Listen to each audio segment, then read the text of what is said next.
جس کی میں عبادت کر رہا تھا، کہا جس کی میں عبادت کر رہا تھا اس کے بارے میں تمہیں بتاؤں، کہا کہ میں خالصاً اللہ کی عبادت کرتا ہوں، کہا اس لیے اللہ بھی میری امانت کو محفوظ رکھے گا۔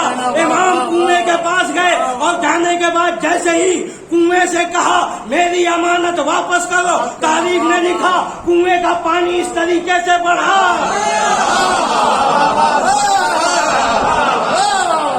کہ امام نے امام کو اٹھایا اور اٹھانے کے بعد زمانے کو دکھایا، کہا کہ جب خالص اللہ کے بندے بن کے رہو گے تو تمہاری امانت میں کبھی خیانت نہیں ہوگی۔ کہا میرا بچہ کنویں میں گرا مگر اس کا کپڑا دیکھو پانی سے تر بھی نہیں۔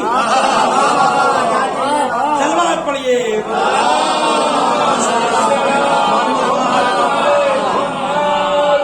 اب عزیزان محترم آخری چیز کہ ابو حمزہ صاحبی جو چوتھے امام کے خاص صحابیوں میں سے ایک صحابی ہیں، یہ روایت کرتے ہیں کہ میں امام کے پاس بیٹھا ہوا تھا،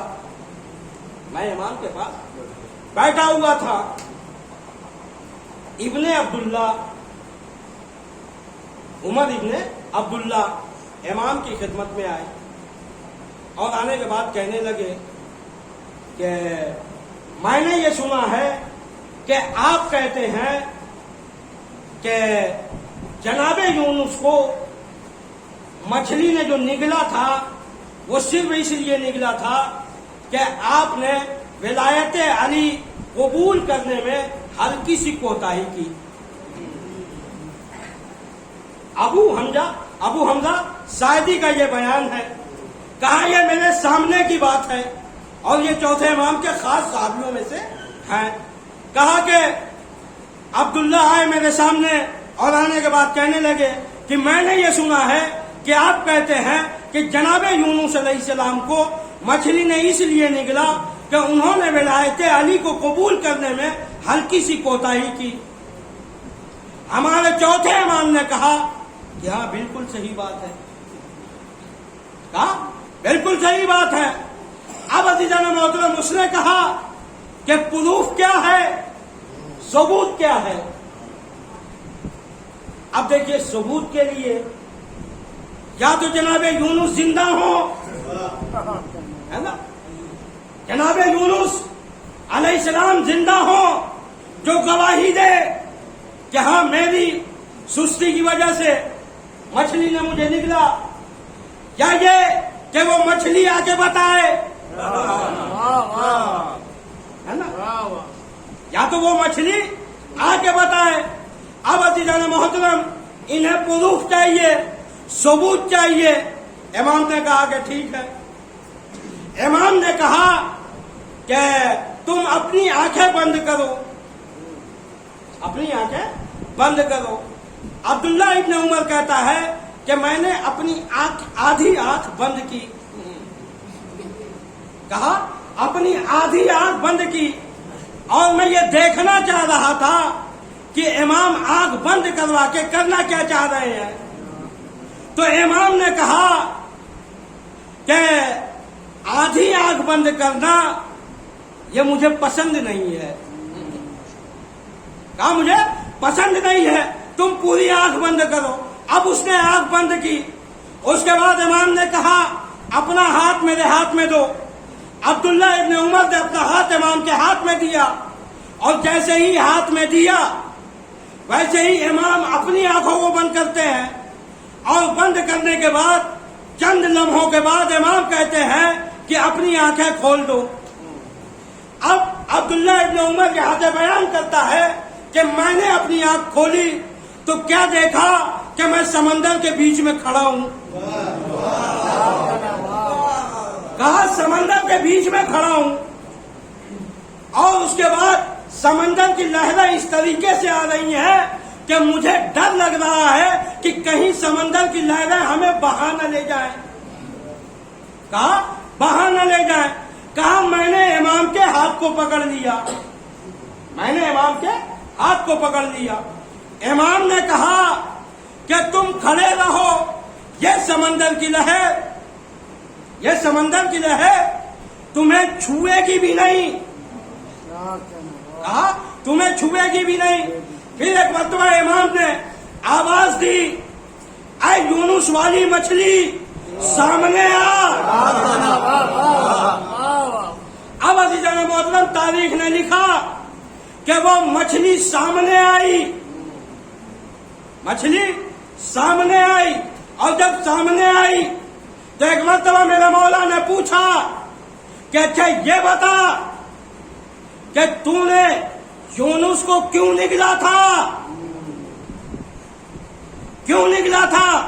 تو اس نے کہا کہ ولایت مولا کائنات کو، کہا ولایت مولا کائنات پہ عمل کرنے میں تھوڑی سی کوتاہی کی تو اللہ نے مجھے حکم دیا کہ یونس کو نکل لو، کہا میں یونس کو نکل گئی۔ اب عزیزان محترم پھر مولا نے پوچھا کہ اچھا یہ بتاؤ نگل تو گئی مگر اگلا کیوں؟ کہا کہ جب وہ میرے پیٹ میں آئے تو انہوں نے اللہ کی تسبیح کرتے رہے، انی کنت من الظالمین کہا پڑھتے رہے، کہا ایک دن گزر گیا، 2 دن گزر گیا، 3 دن گزر گیا، 10 دن گزر گیا، کہا پڑھتے رہے، قرآن کی آیات پڑھتے رہے، مگر میں انہیں اپنے پیٹ میں لیے ہوئے گھومتی رہی، وہ پڑھتے رہے، میں گھومتی رہی، اور اللہ نے بھی کوئی حکم نہیں دیا، اللہ نے بھی کوئی حکم نہیں دیا۔ اب عزیزان محترم کہا کہ جناب یونس پریشان ہوئے، اور جب پریشان ہوئے تو ان کے ذہن میں یہ بات آئی کہ کہیں میں نے ولایت علی کو قبول کرنے میں تھوڑی کوتاہی کی، کہا اس لیے شاید مچھلی نے نگل لیا ہو۔ کہا جیسے ہی جناب یونس نے یہ سوچا ویسے ہی اللہ کا حکم آیا، مچھلی نے سمندر کے کنارے ساحل پہ اگل دو، انہیں ساحل پہ اگل دو۔ اب جناب یونس علیہ السلام کو مچھلی نے اگل دیا۔ اب اس کے بعد عبداللہ ابن عمر کہتے ہیں کہ جب امام نے اس مچھلی سے کلام کیا، مچھلی نے بتا دیا تو مجھے یقین ہو گیا، کہا مجھے یقین ہو گیا، لیکن اس سے زیادہ بڑی پریشانی یہ تھی کہ میں سمندر کے بیچ میں پھنسا تھا، کہا میں امام کے ہاتھ کو چھوڑ نہیں رہا تھا، اس لیے مجھے ڈر لگ رہا تھا کہ کہیں امام کا ساتھ چھوٹا تو کہیں میں غرق نہ ہو جاؤں۔ تو عزیزان محترم پتا چلا کہ جب تک آپ امام کے ساتھ ہیں تب تک حیات ہے، جب تک آپ امام کے ساتھ ہیں تب تک آپ کی زندگی ہے، امام چھوٹا زندگی گئی۔ اب عزیزان محترم امام نے پھر کہا کہ اے عبداللہ ابن عمر اپنی آنکھ بند کرو۔ عبداللہ ابن عمر نے اپنی آنکھ بند کی، اور جیسے ہی بند کی اس کے بعد امام نے کہا کہ کھولو، اب آنکھ کھولی۔ اس کے بعد دیکھا کیا کہ جہاں امام بیٹھے ہوئے تھے وہیں امام بیٹھے ہوئے ہیں، جس دروازے سے میں آیا تھا اس دروازے پہ جو کھڑا تھا وہ اب بھی کھڑا ہے۔ اب عزیزان محترم سوچنے والی بات ہے کہ تمام کے تمام لوگ جو امام کے چاہنے والے ماننے والے بیٹھے ہوئے تھے، اور جو ان کے ساتھ آئے ہوئے تھے وہ بھی بیٹھے ہوئے تھے، امام علیہ السلام انہیں لے کے گئے، سمندر کی سیر کروا دی، اور وہاں سے لوٹ کے آ گئے، اور سب کو بس یہی لگا کہ امام نے آنکھیں اس سے کہا کہ بند کرو، اور امام نے کہا آنکھیں کھولو۔ سب نے کیا دیکھا؟ بس اتنا دیکھا کہ امام نے کہا آنکھیں بند کرو، امام نے کہا آنکھیں کھولو۔ اب سوچئے آپ کتنا وقت لگا، کتنا وقت لگا کہ سمندر میں بھی گئے، مچھلی سے کلام بھی کیا، اور اس کے بعد آئے۔ اب عزیزان محترم تو جو اللہ کا ولی ہوتا ہے، اللہ کا جانشین ہوتا ہے۔ اب عزیزان محترم، اگر وہ ایک رات میں اپنے بستر سے معراج کی منزل طے کر لے اور منزل طے کر کے آ جائے، بستر گرم رہے تو اس پہ اعتراض نہ کرنا۔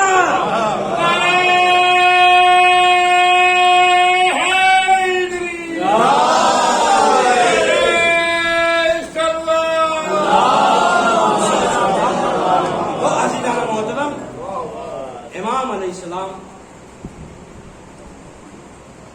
وہ ہیں کہ اللہ نے انہیں وہ منزلت دی جو عام انسان کو وہ منزلت نہیں ملتی۔ عزیزان محترم، امام حسین علیہ السلام کے بڑے فرزند ہیں آپ، اور آپ کی ماں کا نام جناب سہیل علی اور دادا علی مرتضیٰ۔ عزیزان محترم، تاریخ میں یہ ملتا ہے کہ امام حسین علیہ السلام کے پاس 4 ایسے جانباز بہادر انسان تھے کہ اگر امام حسین علیہ السلام جیت چاہتے، حکومت چاہتے، تخت چاہتے، تو ان 4 میں اگر کسی کو امام اجازت دے دیتے تو تخت بھی حاصل ہو جاتا، حکومت بھی حاصل ہو جاتی۔ لیکن امام کا مقصد صرف اور صرف دین کی اصلاح تھی۔ امام نے دین کی اصلاح کے لیے وطن کو الوداع کہا۔ آج 24 محرم وہ تاریخ ہے کہ ہمارے چوتھے امام کی شہادت کی تاریخ ہے۔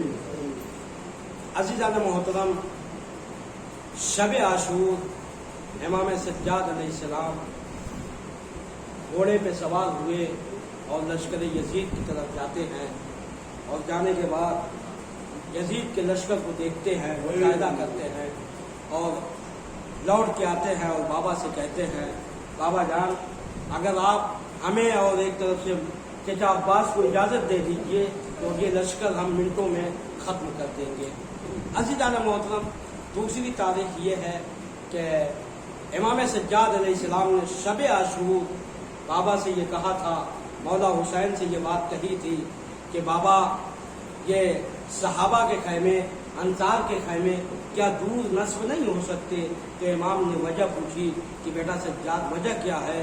تو ایک مرتبہ امام نے کہا کہ بابا یہ ہیں تو آپ کے انصار، ہیں تو آپ کے اصحاب، مگر ہیں نامحرم، ان کی آوازیں کہیں خفیوں کے کانوں تک نہیں آئیں۔ اجرکم اللہ، خدا آپ کو کوئی غم نہ دے سوائے غم مظلوم کربلا کے۔ آپ یہ سوچئے کہ جو عشر عاشور، جو شب عاشور یہ بات کہہ رہا ہے کہ بابا یہ صحابہ کے خیمے دور نصب کرا دیجئے، کہیں ان کی آوازیں خفیوں کے کانوں تک نہ پہنچ پائے، میں کہوں گا مولا اس وقت تو سید سجاد، مولا اس وقت عباس زندہ ہے، قاسم زندہ ہے، اکبر زندہ ہے، امام حسین خود زندہ ہے، لیکن بعد شہادت امام حسین جب یہ لشکر اعلیٰ خیمے میں گھس جائیں گے، خیام میں آگ لگا دیں گے، مال و اسباب لوٹ لیں گے، بیویوں کے سروں سے ردائیں چھین لیں گے، تو آپ یہ منظر کس طریقے سے برداشت کریں گے؟ اجرکم اللہ، خدا آپ کو کوئی غم نہ دے سوائے غم مظلوم کربلا کے۔ امام سجاد علیہ السلام نے شب عاشور یہ بات کہی تھی، اور جب یہ بات امام نے کہی تو امام نے وہاں پہ ایک دعا کی، جس کی وجہ سے تاریخ نے لکھا کہ امام گش کے عالم میں آئے، اور جب گش کے عالم میں آئے امام تو اس وقت امام کی آنکھ کھلی جب وقت رخصت امام حسین علیہ السلام خیمے میں جاتے ہیں، اور جانے کے بعد کہتے ہیں بیٹا خدا حافظ، بیٹا خدا حافظ۔ ایک مرتبہ سید سجاد کہتے ہیں کہ عباس کہاں گئے، اکبر کہاں گئے، اون محمد کہاں گئے، قاسم کہاں گئے؟ امام کہتے ہیں کہ ہر ایک اپنی اپنی جان نچھاور کر چکا، ہر ایک میدان قتال میں اپنی جان نچھاور کر چکا، ہر ایک شہید ہو چکا۔ ایک مرتبہ امام کہتے ہیں اے پھوپھی اماں میرا آسا لائیے، میں بھی امام کی نصرت کے لیے میدان میں جانا چاہتا ہوں۔ امام نے کہا،